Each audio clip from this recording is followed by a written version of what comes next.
Yang pertama, cara memilihnya yang benar. Kalau dia punya 1001 kekurangan, ya cari yang nggak punya kekurangan dong. Banyak kekurangan, kan hidup itu untuk memilih. Nabi menghantarkan, Nabi mengajarkan nikah itu milih. Jadi pilihlah yang dia boleh memilih cantiknya dia, kayanya dia, kemudian dia perilakunya lembut, kemudian yang terakhir agamanya. Biarpun itu terakhir oleh Nabi dibalik menjadi yang pertama, fadfar bidzatid dini taribat yadak. Yang punya agama harus kau dahulukan. Lah ini milih. Milih menikah itu memilih. Laki-laki juga milih. Termasuk durhaka kepada anak itu kalau salah milih ibunya. Seorang anak dibawa oleh bapaknya karena katanya kurang ajar kepada bapaknya, kepada Sayyidina Umar. Anaknya rupanya cerdas. Khalifah, saya mau tanya, apa nak? Apakah kewajiban bapak kepada anaknya sebelum anak lahir? Dijawab oleh Sayyidina Umar, yang pertama adalah memilih ibunya yang baik.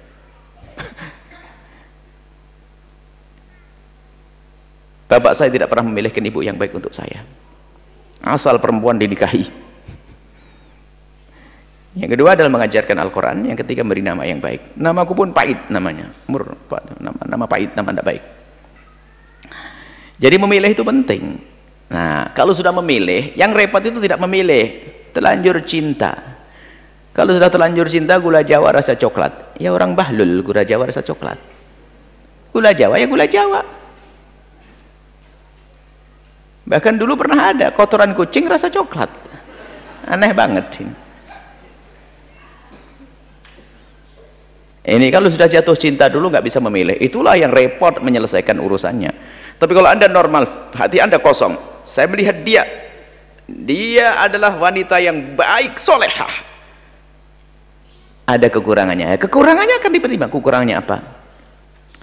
Ya kurang cantik. Tapi dia solehah. Kurang cantik. Akhirnya dia berpikir dengan iman. Suatu ketika aku akan pergi, aku akan meninggalkan rumah, meninggalkan anak-anak dan sebagainya. Akhirnya dia maju menikah dengan dia. Yang dipikirkan kesoleha hanya. Maka kekurangannya ditepis waktu hidup. Jadi bahasa waktu sebelum menikah. Jadi kekurangan kalau harus kita terima ya sebelum menikah itu. Tapi bukan karena dia sudah terlanjur gandrung tadi, bukan. Ada seorang wanita ditanya, "Neng, kenapa sih Neng kok kamu seneng sama dia, kok pengen nikah dengan dia? Apa sih kelebihannya?" Nggak tahu mak, kan bingung gitu. Ganteng mah enggak, lembut enggak, sudah terjerat dalam cinta. Bohong. Baik. Nah, memilih. Sebelum memilih itu yang benar. Kalau sudah memilih dengan segala kekurangannya, misalnya apa? Dia baik, biarpun dia fakir, dia punya masa depan. Rizki kan bisa dicari bersama. Dia makan, saya makan. Anggap saja sendiri-sendiri ya. Dia cari makan sendiri, saya makan sendiri. Yang penting halal. Jadi kalau kekurangan itu memang sudah kita antisipasi. Gambaran. Tapi kalau sudah santri biasanya yang sombong tuh. Yang biasanya repot tuh santri. Saya itu kalau nikah harus cantik pokoknya. Masalah akhlak mah nomor nanti. Kenapa? Kalau wajah kan nggak bisa dirubah. Kalau akhlak kan saya nasihati setiap hari bisa berubah nanti. Santri sombong itu. Giliran menikah hampir 2 bulan istrinya teriak-teriak nggak bisa ngomong, gemeteran dia santrinya. Nggak bisa nasihati. Nasihati apa? Satu kalimat keluar dari mulut suaminya, istrinya balas 5 kalimat. Makanya jangan sok sombong santri. Yang penting cantik. Urusan saya kan punya ilmu. Halah. Banyak ustadz itu mengkerut kalau depan istrinya. Nggak bisa ngomong apa-apa. Nggak akan maju. Istrimu pendukungmu untuk sukses. Kalau istrinya nggak benar nggak bisa sukses, bahkan bukan sekedar bisa sukses, nggak bisa dibesarkan. Kalau di belakangmu para santri istri yang nggak benar, bela istri yang benar, akhlak bisa mendukung perjuanganmu. Sama, hei ada anakku, anak gadis yang soleha, suamimu adalah imammu. Kalau kau salah pilih, kau akan ikut imam yang salah. Milih, jangan hanya terlanjur seneng. Nah, kalau sudah memilih, segala kekurangannya sudah dikira-kira kekurangannya kayak apa sih? Kalau kekurangan fisik, pikir semuanya akan berubah fisik. Yang katanya dulu mancung, hidungnya, kulitnya, Masya Allah, semakin tua, semuanya berubah, ya kan? pada akhirnya berubah. Bahkan kalau mati busuk semua. Kalau fisik bisa, kalau sudah akhlak. Nah, bagaimana untuk mempertahankan? Ya cara memilihnya dulu. Dalam bahasa sederhana, kalau memilih pasangan itu yang melek matamu.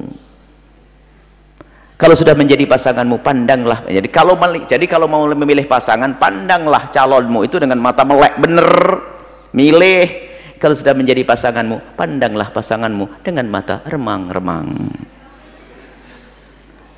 Ya, saya dimaafin deh segala kekurangan. Yang namanya manusia, dia salah, saya juga bisa salah. Yuk kita benar-benar. Waktu belum menikahnya langsung tutup poin, I love you. Aku padamu yang setiap malam nggak bisa tidur, suka begadang dia, bukan karena cinta dia. Perempuannya gampang terpesona dengan kalimat itu. Jatuh cinta, menikah tanpa kriteria pernikahannya, ribut, bingung, punya 1001 kekurangan, full kekurangan. Baru setelah jadi pasangannya dilihat melek, ya nggak kuat lah dia. Jadi kalau sudah jadi pasanganmu, pandanglah pasanganmu dengan mata remeng-remeng. Maafin dia, ya Allah, ya kurang ini, ya Allah rambutnya, ya, kamu yang nyisiri nanti, banyak kutunya, belikan obat kutu, gitu saja.